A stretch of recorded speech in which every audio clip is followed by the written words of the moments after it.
Terpilih dalam pemilu 2019 yang lalu untuk masa bakti 2019-2024, dilantik dan diambil sumpah dalam sidang paripurna di gedung DPRK setempat.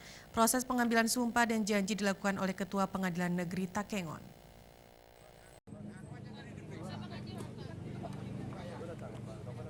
Puluh anggota perwakilan rakyat Kabupaten DPRK Aceh Tengah terpilih dari 4 dapil di Aceh Tengah dilantik dalam sidang paripurna DPRK setempat Senin siang lalu. Dalam proses pelantikan, hanya sebagian anggota DPRK lama yang hadir dalam sidang tersebut, sedangkan yang tidak terpilih tidak tampak pada proses pelantikan.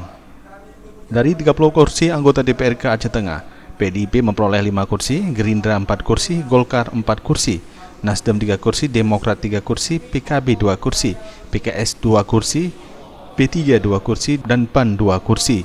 Partai Aceh 1 kursi, Partai Berkarya 1 kursi, dan Hanura 1 kursi. PDIP yang memperoleh kursi terbanyak pada pemilu tahun ini secara otomatis menduduki jabatan Ketua DPRK Aceh Tengah bersama Gerindra, menggantikan Golkar dan Demokrat yang menjabat puncak pimpinan DPRK sebelumnya pada masa bakti 2014-2019. Usai pelantikan dan pengambilan sumpah para anggota DPRK tersebut, terjadi mati listrik sampai beberapa kali dalam gedung Dewan.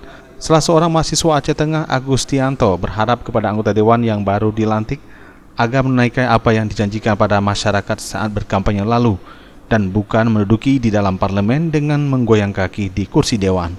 Alhamdulillah, dengan pelantiknya anggota DPRK baru Aceh Tengah, baik yang lama ataupun baru, kami selaku mahasiswa menginginkan dengan pelantiknya anggota baru yang telah baru-baru ini, semoga dapat merubah Aceh Tengah menjadi lebih baik dan memperjuangkan aspirasi masyarakat yang mana mereka pernah berjanji dan mereka telah kampanye sebelumnya berusaha mencari partisipasi masyarakat. Jadi kami harapkan kepada anggota DPRK yang baru dapat menjadi orang yang amanah dan serius dalam bekerja. Jangan hanya goyang-goyang di dalam kursi yang hangat. Dari Aceh Tengah, Tim Liputan Aceh TV.